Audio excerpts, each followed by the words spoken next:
Vous en avez marre d'avoir des ralentissements sur votre logiciel de montage, ça rame, ça lag, c'est impossible de travailler dans ces conditions. Cette vidéo va vous être très utile. Je vais vous montrer comment éviter de laguer sur Premiere Pro. Alors clairement, ici, un cas typique, j'ai mis un objet graphique essentiel qui prend pas mal de place. Vous voyez, il y a un titre avec de la 3D et pas mal de choses difficiles niveau animation.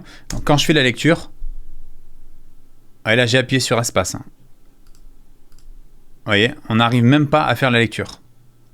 Voilà, ça lit, ça lag dans tous les sens, c'est impossible. Vous avez plusieurs solutions. Celle que vous connaissez sans doute, c'est d'aller dans Intégral et de mettre, par exemple, un demi, un quart, un huitième. Alors on va mettre le pire, un huitième. Et là, ça va considérablement détériorer la qualité de l'image. Quand je fais lecture, bah, c'est super, hein, je peux lire, sauf que le problème, c'est qu'on n'arrive même pas à lire tellement c'est pixelisé. Donc on va oublier cette solution.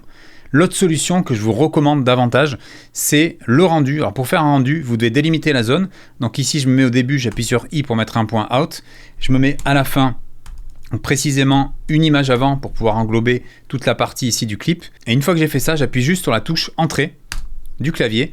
Et là, je fais ce qu'on appelle un rendu, plus précisément une prévisualisation vidéo. Ça veut dire quoi? Ça veut dire que Premiere Pro va créer des fichiers de rendu sur votre ordinateur, donc ça va prendre un peu de place, mais ça va vous permettre de lire en temps réel ce que vous avez sur votre timeline. Donc ça, c'est vraiment la solution à appliquer quand vous avez des barres rouges sur Premiere Pro. Le rendu sera plus ou moins long selon la quantité de RAM que vous possédez sur votre ordinateur. Pour ça, je vous conseille d'avoir au minimum 32 Go de RAM. Vous aurez ainsi un rendu assez rapide. Donc là, vous voyez, la barre est devenue verte et maintenant, quand je lis, eh ben, c'est parfait. Ça se lit en temps réel, c'est nickel. Je peux lire mon animation sans problème.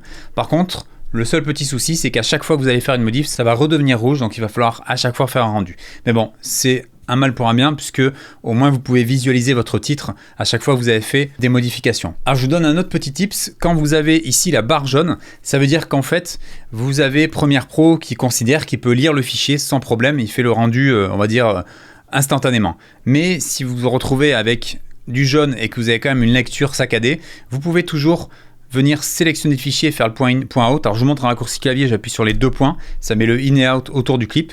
Et là, au lieu de faire entrée, parce que si je fais entrée, ça marche pas, hein, je peux pas le faire parce que la barre n'est pas rouge, je peux aller dans séquence ici et faire rendu de l'entrée à la sortie, qui est différent de rendu des effets de l'entrée à la sortie. Là, vous voyez, avec la touche entrée, ça, ce rendu-là, ça va être un rendu forcing, on va dire, qui va permettre de transformer toutes vos barres jaunes en barres vertes sur Premiere Pro. Et là, à ce moment-là, je vais pouvoir avoir un rendu fluide sur Premiere Pro. Vous savez à présent comment éviter les ralentissements sur Premiere Pro.